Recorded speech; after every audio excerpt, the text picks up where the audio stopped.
Tom, thank you so much for joining me on the podcast today. It's a pleasure to have you on. How are you? I'm all right. You got me in the end, didn't you? Because you were asking around kind of January, and I've been a bit of a hermit since the tour, and that kind of included wanting to do anything, even like this. But here I am now. Yeah, it got me in the end. We've got you, and it's. I'm looking forward to chatting. But yes, the all important question, which I ask every music guest which is on, where did it all start for you in music then, Tom? Well, I thought you'd probably ask me this, so I was thinking back. I mean, some of my earliest experiences were actually with Alan from formerly of Sheds, younger brother John, and we were friends since we were about 4 years old. So we probably got to kind of 9, 10, and I think we probably started fantasizing a bit about being in a band, and we designed like album covers and, you know, talk about songs that didn't even exist and all this kind of thing. And then a few years after that, obviously Rick and Paul were doing their thing together, and then our paths kind of crossed, and John played keyboards, John Leach, at this point. So I can't remember how we hooked up. I mean, I was at school with Rick and Paul, so that was how we got talking, and they were kind of in this duo. I think it was Enam at the time. So we obviously talked about, let's turn it into a band. So one of the first rehearsals that I remember, because me and Paul both played guitar, lead guitar. So when I say played, Paul was a decent beginner. I could barely play at all. So we both like turned up, and then Alan's drum kit was probably there. I'm not even sure who was playing drums then. And but fortuitously, we had a go. I think we had both guitars. I couldn't play very well. There was actually a bass in the room, because I think Alan had somebody round kind of just jamming with him. So this guy was playing bass, Alan was on the drums. So this bass was there, because I remember it was a Rickenbacker, or probably a Rickenbacker copy. And I remember it had like a stencil of like a haunted castle on the back. And we were like, we were that naive, literally, that someone was, why don't you have a go on that? And I'm not even sure really we knew what a bass guitar was, how ridiculous it was. We were about 13, although I'm still surprised by that. Anyway, I picked this up, plugged it in, had a go, and we're like, oh, that sounds better. You know, there's low end, there's bass in it now. And that was literally how it started. So it was literally at that time, right, I'm playing a D minor, then an A, so I'm just D, D, D, A, A. Anyway, that's how we started out, and that was how so I think there's probably a few bassists in bands with this kind of story, where they've started out young. Everyone wants to be a guitarist, but there was somebody better than me, so you'd had a head start on me. But I like playing bass, so I'm cool with that. I just love the sound on the bass guitar, that sound it gives off. Yeah, there's something good about just providing that big low end, and it's great locking in with a drummer. You know, you feel like you're part of a kind of a unit, you know, which I like, the rhythm section, obviously. So yeah, it's cool. So it all ended up all right. So the story was basically you and Paul Banks were both lead guitarists, and then the bass was spotted, and then you had to go on that. And at this point, it was a band that we then called Brockley Haven. And so it was, we had a drummer called Magnus, we had John Leach on keys, me on bass, Paul and Rick doing what they do. So that obviously went on for a few years. Oh, my screen went black. Oh, have I turned my video off? Oh, yeah, I think that's timed out. All right, edit that out.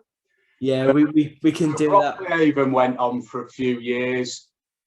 Well, a couple of years probably. We were still at school, so that all probably ended about 88, 89. Paul kind of left. I can't remember the exact order. Obviously, then like Joe joined, and Shed 7 began in probably about 90, 91.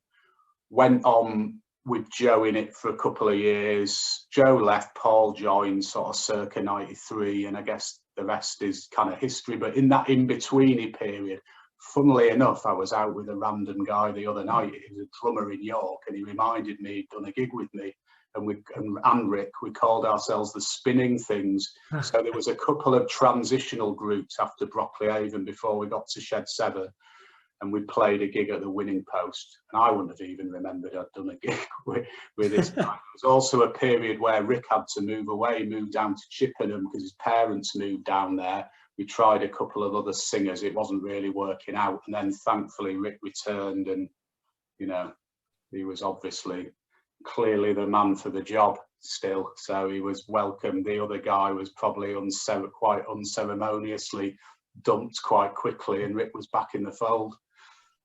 And obviously the rest is history with Rick. Yeah, well, I suppose, yeah. And then obviously just through 93, things started to build. We got the odd gigs outside of York. We played London. I think we did something in Manchester. We did a couple of kind of at Oxford. We're just trying to get it around.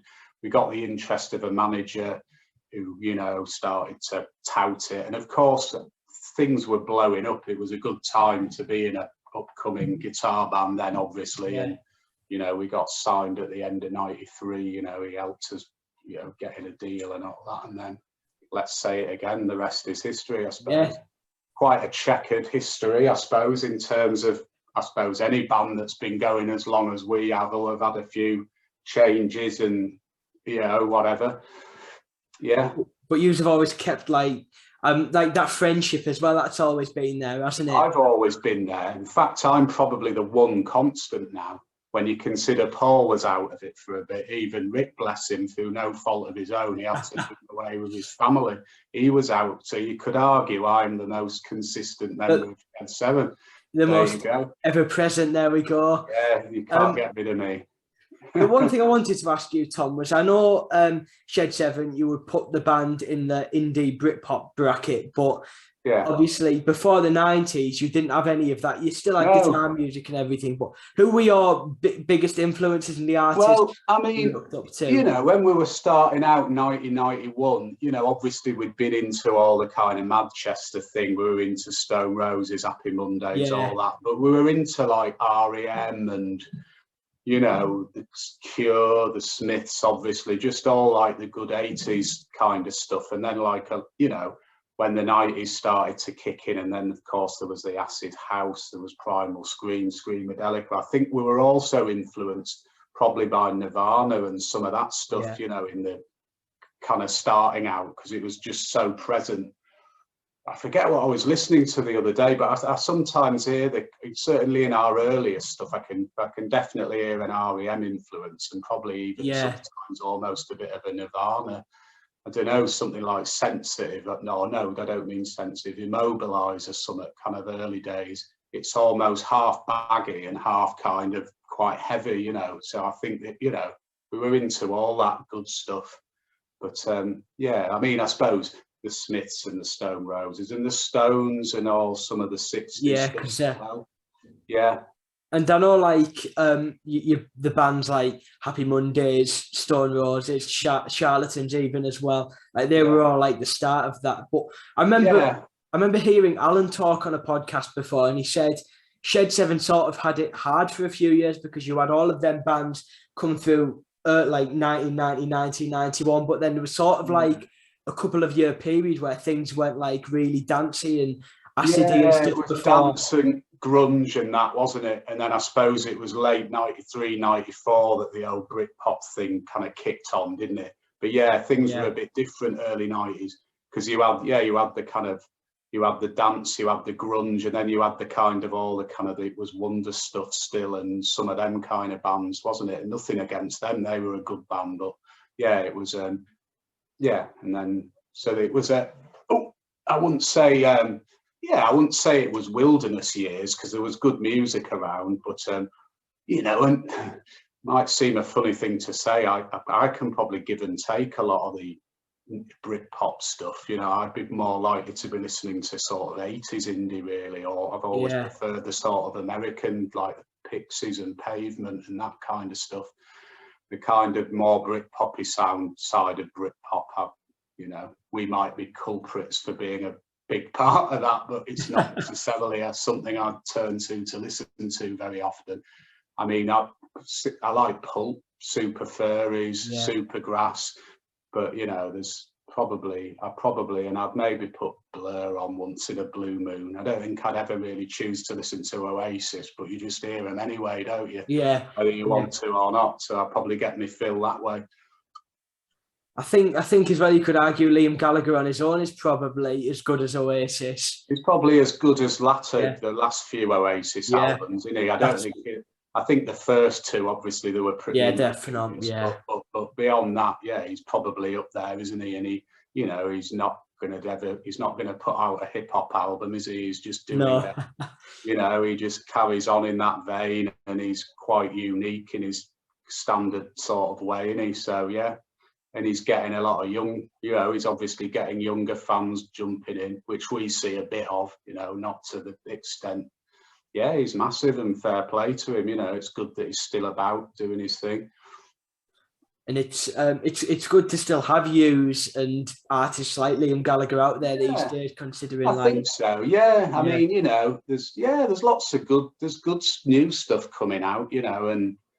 I like Yard Act, who are new about, aren't they? And I quite like that post-punk kind of thing. And there's still lots of interesting new bands. And I guess there's been bands coming out like DMAs and that are obviously a bit Britpop influenced. And so it all goes round in circles, doesn't it? There'll still be your noisy, weird punk bands and your poppy stuff and whatever, won't there? Yeah, so it's all good. So we're fortunate, we're pleased and fortunate that we can still be doing what we do, and thinking about doing another record again. Finally, we've made a bit of a start on that, not recording or anything, just getting some tunes going. And that is noted down. That is going to be brought up later when we. Oh yeah, sure. Yeah. I'll wait for you to bring it up. Yeah. Let's first of all talk 90s Shed 7. How did it feel first getting that official record deal and knowing and recording your first album? Well, it was all very exciting, really. It was a bit of a whirlwind, though. I was a bit obsessive about, I think when we were making the first album, I was really enjoying all the experience, but I'd be going down on a night, we'd be having our tea and I'd be listening, thinking, oh, could that be better, this, that and the other. So got a bit of, it was great, but you caught up in it and you in that type of way, maybe. That was probably just me. The rest of the band would probably have laughed at me at the time for fussing about silly things, I'm just a bit like that. But it was great, but it was certainly a whirlwind. I mean, I dare say your 20s whizzes by, whatever you're doing. How old are you, by the way, mate? Can I ask you? I am 16, but 17 in a couple of weeks. Oh, right, okay. So you can't add your own experience to this because you aren't old enough yet. But I guess, your 20s whizzes by for everyone. But I guess when we're doing something like that, it was such a it is a buzz. It's a massive buzz, of course it is, and it's like you're there every night, you're gigging, there's a table full of booze and it's, what you're going to do. So, it whizzes by. It can be a bit surreal. You pinch yourself maybe now and again. God, we're on top of Pops. We've gone on an helicopter to a gig. We've just been on Richard and Judy and now we're off to this, that and the other, So it was mad. And it was, and you get a bit wrapped up in chart positions and different stuff and what are these doing and that doing. I'm sure a lot of the bands were doing that, but so there was a kind of, I always felt like it was healthy sort of competition element, but it just felt like a whirlwind. And you almost, I was grateful for it, but you're almost sort of so caught up in it. It kind of just felt natural, but I suppose not natural at the same time. I'm not really sure, but it was great. I wouldn't have wanted to be doing anything else. Because how did it feel being like recognised as such, like being recognised as part of probably what is the greatest ever time for music to ever have happened in the 90s with the indie Britpop movement? Yeah, and I know Rick said this, and I'm inclined to agree with him, where it might be like the last sort of big scene, where you're going to get like a story on news at 10 about a chart battle and all this. Yeah, it was just, I suppose, the fortune of the timing of it, really. But it did feel, it's the last time, I suppose, where the music industry felt like a massive thing, certainly for kind of like alternative bands. I suppose I don't look at tabloids or anything. I dare say they've still got Ed Sheeran wants to do something to his build a grave in his house, garden, or Ariana Grande, whatever. But I suppose you don't get alternative bands in all the mainstream papers and all them bands on the chart, you know. I mean, this is a proper old person, so I've got a 13-year-old daughter. I was looking at the top 20 singles the other day, and even 10 years ago, I probably could have told you 90% of them were, and I probably even would have known the song. But these days, I think I only recognise 2 artists in the old top 20, you know. Yeah. But yeah, so yeah, it was a big time, and you know, and I guess then it seems like some people look back on it unfavourably, but a lot of people, of course, kind of, you know, really, I think people take against the kind of a bit of the flag waving, chest beating kind of Little England sort of mentality a bit, don't they? But it was definitely a right time for music, wasn't it? And it wasn't just Britpop, you know, you had Prodigy and trip hop and dance music and all other stuff. Yeah. So yeah, it was a good decade to grow up in for sure. And you speak about like the way music was different as well, because I know things like Spotify and things these days are really handy if you're driving and you can't just want to whack a song on. But like in the 90s, I know, like, because my dad's got the and I've seen the She Left Me on Friday CD single, which he got in the 90s. Oh, yeah. You had people actually going out and buying records, and you always had 2 as well, so you had to come up with 4 B-sides, so they'd like pack you off, right lads, you need 4 new songs in a month, and we'd go off to some house in the middle of nowhere and bang out a few and go in a studio, and so it was always that CD1 and CD2, so you could get higher on the charts. Yeah, of course that's all gone, and it's barely even singles really anymore, is it? It's just kind of almost like they're like your teaser tracks off your album, aren't they, these days, you know? But I suppose it's still important what you put out first to make an impression, but it's not, you know, not the same, is it now? I mean, I have Apple Music, I do it that way, but I still buy vinyl and stuff. So it's great in the one way, everything's accessible because more people can discover it, but obviously in the other way, as is well talked about for making money, you know, physical sales just aren't what they were. But and unless you're streaming millions, there's not a lot of money to be made from that, as most people realise. And sponsored Barcelona, haven't they, Spotify? I have the to be giving a bit of an extra 0.001% per track to musicians, probably, but there you go. They've probably paid Barcelona a multi-million deal for sponsorship, haven't they? Instead, I think but, you know, I think they're in need of a bit of money as well. Yeah, they've been having it. Yeah, they've been struggling, haven't they? So. But I've upstairs. I've still got a full case of vinyls, and I know I've got a lot of yours, which some beauty ones have been released in recent years, especially like the coloured ones. I know the Instant Pleasures red one. I know there was the smoked coloured ones, which came out with another night. I did the classic thing. It was all vinyl when I was 18 up to sort of 25, 30. I probably got rid of it all, started buying CDs. Now I've got a garage full of CDs. Flogged all the vinyl except a few, bought a record player and that again a few years ago, started rebuying all the vinyl. So, you know, typical pattern for a 40-something-year-old bloke, I guess.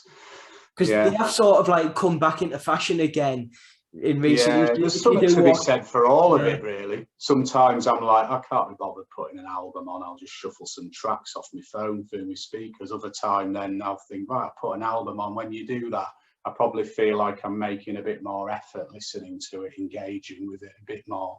So I think it still has that going for it, a bit more than streamed music. But, you know, it is what it is. You can't stop technology. You could probably improve the way that artists are getting paid for it somehow. But, you know, it's stupid to say streaming shouldn't exist because, you know, technology, well, some technology should probably be checked, but mostly it's just how it goes, isn't it? But at the end of the day, at least there is still vinyls out there and stuff that we can all play. And it's good, and it's quite fun designing stuff and putting out the coloured stuff and all that. I mean, you know, obviously it's quite expensive, but people like it, don't they? Because there's also a maximum high one that was issued last year, which is orange. That on the exclusive. Yeah. 3-disc one and the box set one. So yeah, that was good. Yeah.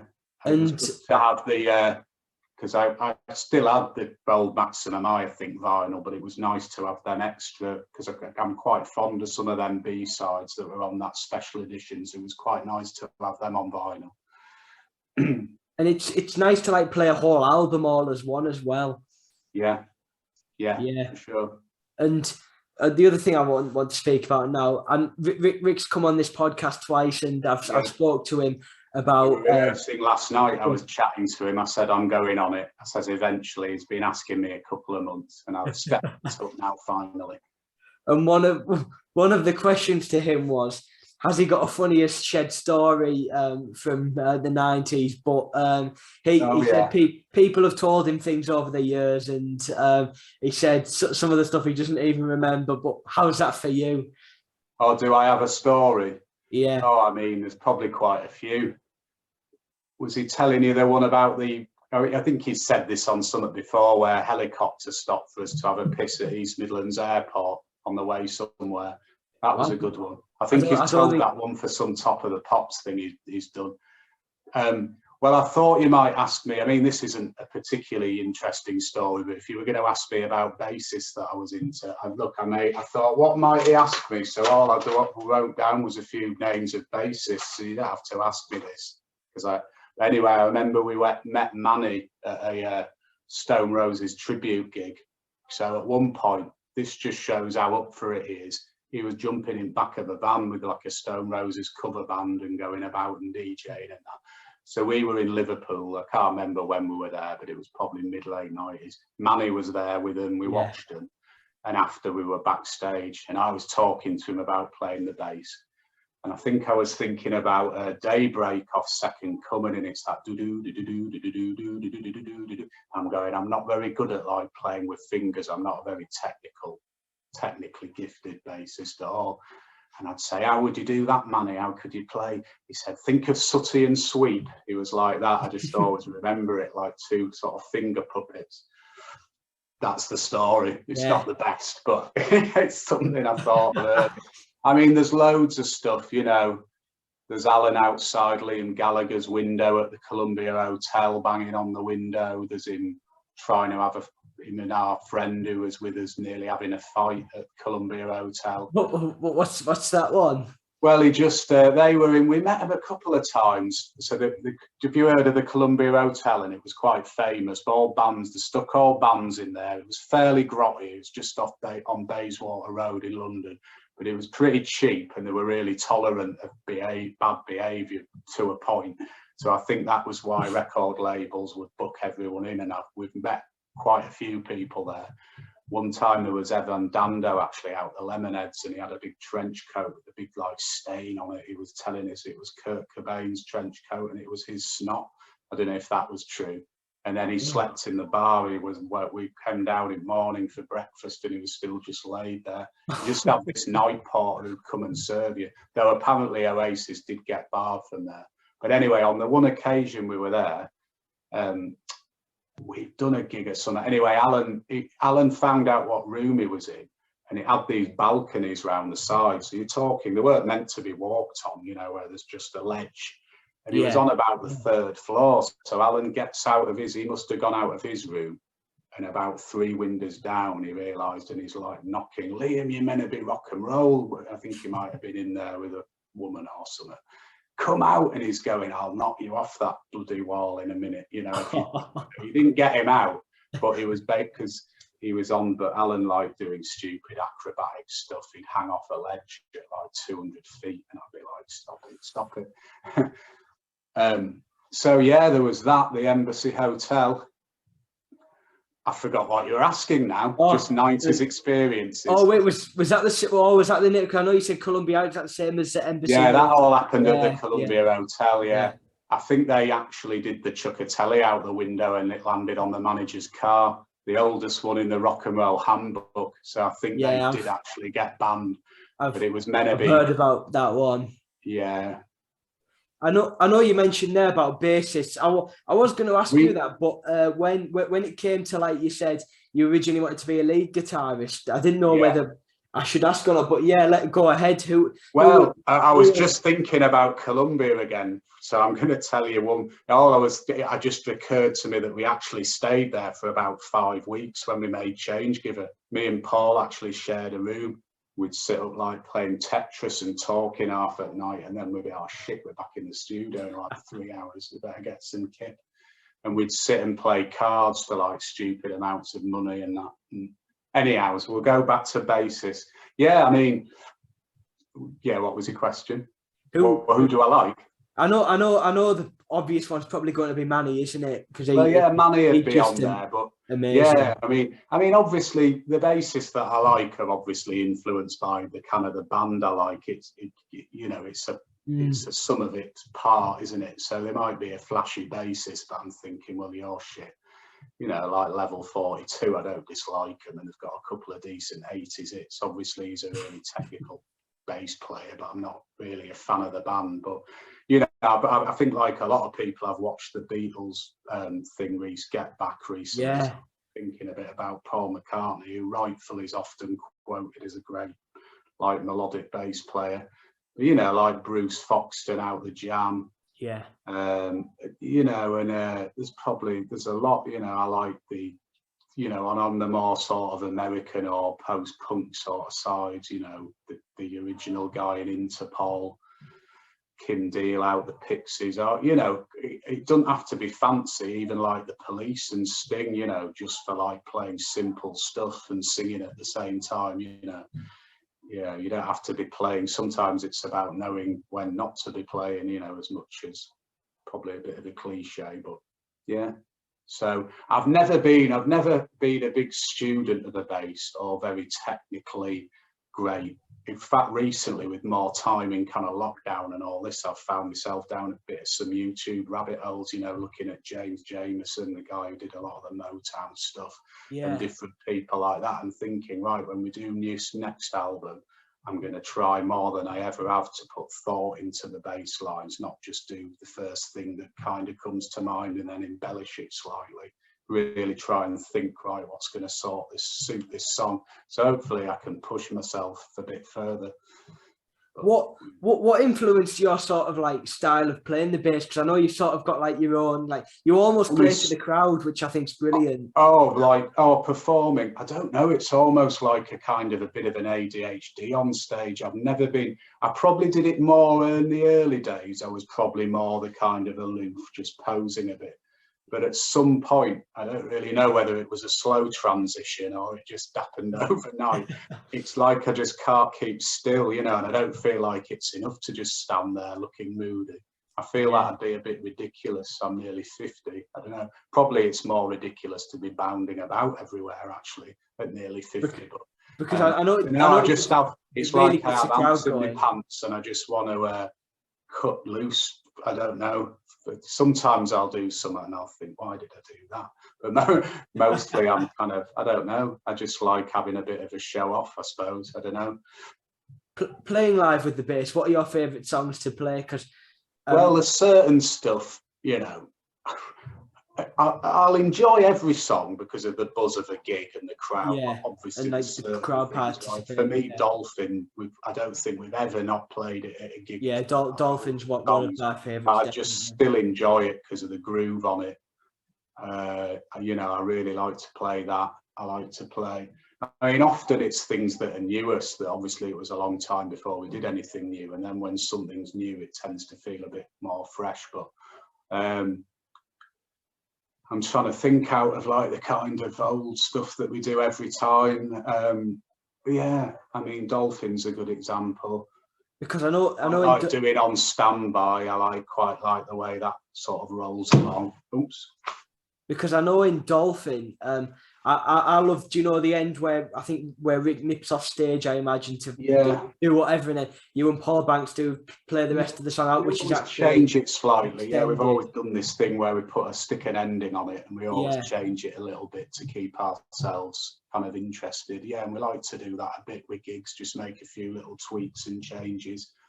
But you know, I won't lie, I playing Getting Better, Going for Gold, it's always a buzz, but I played, and you know, I could play it in my sleep, and you see, I'm sure we all could. I'm not doing it down because it's great, but you know, for the 1000th time, I'm not going to say it's not exciting, because it's always a buzz and a privilege to be up on stage. But yeah, it'll be nice to think that next time we tour, we might have a new set of songs to play.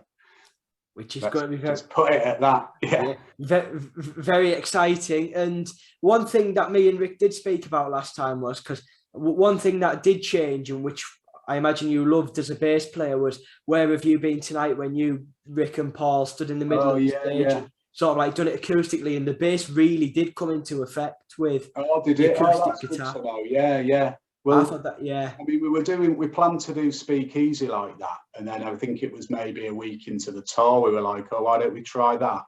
And it was really off the cuff, and we had no idea it'd do that. Where have you been on those beats? So it was just the first time we did it, and the crowd sang like that, we just automatically, like, you know, cut off those chords, so it sounded, and just realised it worked really well. So that was like kind of quite a good spur of the moment kind of thing, you know, because we're usually fairly rigid in kind of what we play and what we do, so it's quite a nice sort of moment of spontaneity. Because I know, like you say, it's not exciting anymore, like you said, for yourself, but like I imagine it was nice for you to have that change as well. Yeah, but it's just still always exciting, and you look out and you know, and I'm not saying we're the only gig these people have been to all year or anything like that, but certainly on the last tour, I suppose it felt even more like that. You know, it's a big night for people, you know, and people are loving it, and that rubs off on you, you know, so it's never anything other than, you know, it's a buzz. How did you enjoy that last tour then? Because I know I came to see you in Leeds. I know it got a bit tricky with people. Yeah, obviously it was tricky at the end, and it was a difficult decision to carry on, but there was a lot at stake, a lot of livelihoods, and a lot of this, that, and the other. And I think Rick broached it as well. So we carried on when we could. So obviously it was tough and a shame to have to sack off like 5 of the dates, but now obviously we've got the bonus of we're going out to do them in a just over a week now. So that's good. It'll feel like finishing off the unfinished business, and so that'll be exciting to be out there, different time of year as well. But yeah, other than that, it was great. But I mean, the shadow of COVID obviously did loom over it that week where we had to stop, and then the final week. But them last gigs were still great. You know, obviously the numbers were down a bit and that, but yeah, it was great, and the new guys slotted in really well, I felt. So yeah, it's you know. So that was all good, positive. Because the Leeds gig was brilliant. I've actually got the set list up in my room. Right, yeah. Which were you there the first or second one? We were the second night. Right, yeah. I think that was the slightly better of the two, from what I can recall. Just kind of crowd-wise. It was a very, very good night. But how are you looking forward to getting back out there in a week or? Well, I am. It's a weird one because you just adapt again. You know, I've just adapted back to like home life, and we rehearsed for the first time we've been getting together to run some new ideas around about a month ago, and then we just kind of put that on ice for a little bit. Stopped getting together as a full band, and so we had our first rehearsal for the actual tour, and it was just like we hadn't been away really. It was just, you know, I knew it'd be fine, but it was reassuring because we remembered everything, and it was good. And we've got another one next week, and then we're off again. So yeah, it's good, and we've got some great summer festival stuff lined up. I think we're doing more this summer than I can remember us doing probably at any time really. And then, as I say, I think the plan is to, around that and after that, is to keep on working on trying to put a new record together. So and we've already made some good inroads into that. So. And we're off to see you at Cubics in Sunderland in the summer. Oh, right, yeah. Are you up? Where are you? Are you up that way? I'm in a little village called Mask, which is not far. The nearest big town is Middlesbrough. All right, yeah. Oh, okay, yeah. I mean, I don't know really anything about that one. If you'd said to me, where is it? I couldn't have even told you. Yeah. But now, no. Yeah. So, yeah. Oh, great. Well, try and make yourself known if you can. Come up the gate. I'll try and get to that front. Well, send us a message on. You'll be messaging me on Facebook Messenger, haven't you? Send me a message and we'll try and have a drink with you. You're allowed a shandy at a festival or something, aren't you? Yeah, that would be fantastic. So yeah. I'll message you nearest. Yeah, do it. Yeah, do it. Yeah. Is that the one on? Who's on at that as well as us? There's the Stiff Little Fingers before you. All right. And do you know it's funny? Yeah, because we're going for the weekend. There's like the Lightning Siege on Happy Mondays. Right, yeah. UB40 are headlining the first night. Oh, that's right. I thought it was them. Bruce, because I mentioned Bruce Foxton out the Jam. He was in Stiff Little Fingers. I don't know if he is anymore. I remember seeing him play in Belfast. Yeah. But it's going to be a good weekend of indie music. Yeah, I mean, I don't really know their stuff barely at all, but yeah. Yeah, I think good stuff. Yeah, that'll be good. I think it's sort of the same thing, but finally, Tom, we're coming to the end now, but we're going to leave it on the big note. How is the new music going from what you can say? It's good. It is really good. Yeah, we've got the stage where we've kind of got 3 quite strong ideas up to sort of 70-80%. We're still working on lyrics. We're like batting some demos around and stuff. So I think we're going to try and demo it in a slightly more kind of send it round to everyone to kind of add their bits. And so it's early days, but we're hoping we're working towards something coming out next year. So, but yeah, so the early signs are positive. There's about 3-4 songs on the go, and I know there's some ideas I think Paul's got quite a few or more ideas ready to throw in. So that's quite exciting. I like that side of it. Yeah, so it's going to be good. It's quite an investment, you know. It's of like your effort and time, you know, but it's a rewarding process. Yeah, that's good. It's encouraging. It's certainly exciting because I think we're all ready for a new Shed 7 album. Yeah, I hope so. Yeah, so we'll see. So we've obviously got a new phase of the band. We feel kind of quite energized, you know. I'm not going to diss anything to diss Alan and Joe. They're always a part and always will be a part of Shed 7, but things have happened and we're now in this position, and to some extent, you know, it's helped us to be a bit re-energized and focused down on what we want to do. So that's what we're going to do. And Tom, it's been a pleasure to chat, and hopefully we'll catch up for that drink in Sunderland. Let us know. It's a pleasure.